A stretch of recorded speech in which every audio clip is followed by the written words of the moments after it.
Bersukacitalah hati orang yang mencari Tuhan. Carilah Tuhan dan kekuatannya, carilah selalu wajahnya. Dalam nama Bapa dan Putera dan Roh Kudus.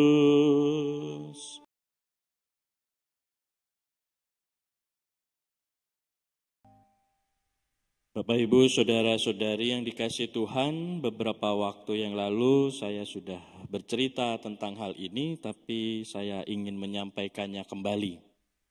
Yaitu ada seorang muda datang pada pastor parokinya dan mohon nasihat kepada dia. Dia berkata kepada pastor itu, "Romo, saya mohon nasihat." "Ya boleh, silakan."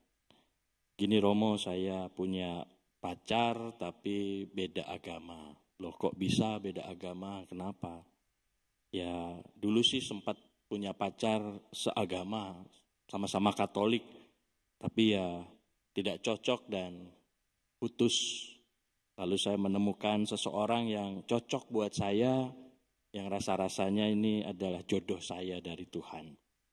Lalu ya gini Romo, masalahnya karena dia beda agama, dan dia minta saya masuk dalam agamanya dia kalau nanti mau serius berkeluarga." "Oh begitu, ya kamu sendiri bagaimana?" "Ya berat Romo buat saya untuk pindah, tapi ya saya nggak mau kehilangan dia, saya sayang sama dia dan dia juga sayang sama saya. Ya tapi itu syaratnya, harus pindah agama." Lalu Romo itu mengatakan kepada orang muda itu, "Umur kamu berapa sekarang?" 25 tahun Romo. "Oh, kamu dekat dengan pacarmu itu sudah berapa lama?" "Ya 4 tahunan lah Romo." "Oke, 25 tahun dibandingkan 4 tahun, lama yang mana?"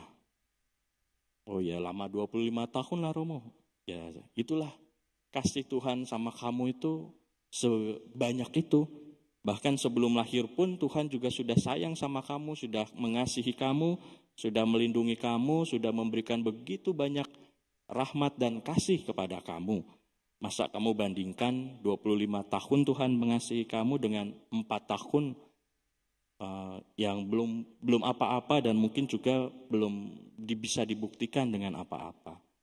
Lalu bagaimana Romo?" "Ya sudah, pokoknya kamu renungkan, banyakan mana, 25 tahun atau 4 tahun?" "Baik Romo." Lalu orang muda itu pulang.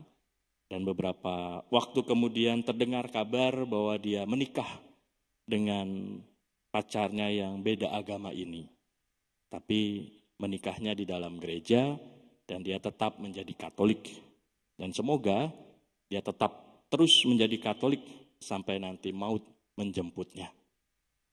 Bapak, Ibu, Saudara-saudari yang terkasih, hari ini Yesus ditanya oleh seorang Farisi yang kebetulan juga ahli Taurat, hukum manakah yang terbesar dalam hukum Taurat? Yesus diminta untuk memilih satu hukum yang terbesar di antara ke-613 hukum yang ada di dalam hukum Taurat. Dari 613 itu Yesus diminta untuk milih satu yang terbesar. Tetapi Yesus tidak memilih satu di antara 613 hukum itu. Yesus mengatakan sesuatu yang lain, yang rupa-rupanya menjadi dasar dari ke-613 hukum Taurat itu, yaitu mengasihi Allah dan mengasihi sesama.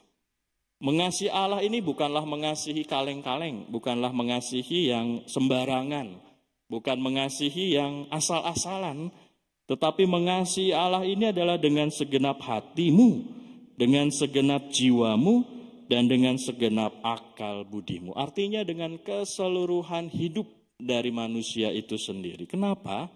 Ya karena Allah telah memberikan keseluruhan hidupnya untuk mengasihi dan mencintai manusia. Masakan Allah yang mencintai kita 100%, kita mengasihinya Allah hanya 70%, atau 50%, atau bahkan 0%. Kita tidak membalas kasih Allah, tetapi malah mengkhianati kasih Allah itu. Maka kasih yang diberikan Allah kepada kita hendaknya juga dibalas dengan kasih yang setimpal, bahkan mungkin lebih daripada itu. yaitu dengan memperjuangkan iman kita, memperjuangkan kasih Allah itu dalam hidup kita sehari-hari.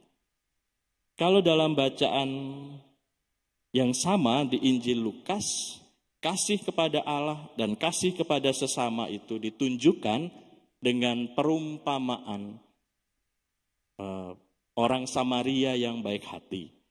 Dia di sana dikatakan bahwa orang Samaria yang baik hati ini tidak setengah-setengah untuk menolong orang Yahudi yang disamun, yang dirampok, yang dianiaya. Dia merawatnya dengan sepenuh hati. Bahkan dia mengatakan kepada pemilik penginapan, ini saya beri uang untuk merawat orang yang sakit ini. Kalau nanti kamu belanjakan lebih dari ini, saya akan kembalikan. Saya akan bayar kembali setelah saya pulang. Artinya apa?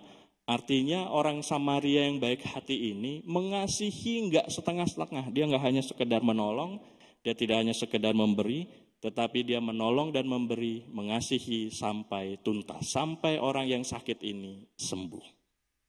Maka Bapak Ibu, saudara-saudari yang dikasihi oleh Tuhan, berkaitan dengan cerita saya yang pertama tadi, orang muda tadi diajak untuk menyadari bahwa Allah sudah begitu banyak mengasihi kita, bahwa Allah lebih dahulu mengasihi kita, bahkan sebelum kita lahir pun Allah sudah mengasihi kita.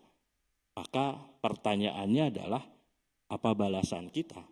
Apakah dengan semudah itu kita meninggalkan Tuhan, meninggalkan iman kita untuk pindah agama misalnya, sehingga kita mengkhianati cinta Tuhan itu?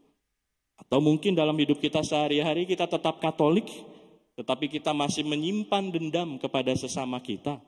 Kita tetap Katolik, tetapi perlakuan dan tingkah laku kita tidak sejalan dengan apa yang dilakukan oleh Yesus yang diperintahkan oleh Tuhan. Maka marilah kita mohonkan rahmat dan berkat agar kita tetap setia kepada Allah, dan akhirnya dengan kesetiaan itu kita mau mencintai Tuhan dan sesama dengan segenap hati, dengan segenap jiwa, dan dengan segenap akal budi kita, sehingga akhirnya seperti dalam bacaan yang kedua, Rasul Paulus mengatakan bahwa dengan tingkah laku kita, kita menjadi teladan yang hidup bagi sesama. Maka sekali lagi kita mohonkan rahmat dan berkat serta rahmat Roh Kudus, agar kita dimampukan untuk menjadi orang Katolik yang semakin beriman, semakin mampu untuk mengasihi, dan akhirnya berbuah di dalam pelayanan kasih kita. Kemuliaan kepada Bapa dan Putra dan Roh Kudus, seperti pada permulaan, sekarang, selalu, dan sepanjang segala abad. Amin. Aku mengasihi Tuhan, Dialah sumber kekuatan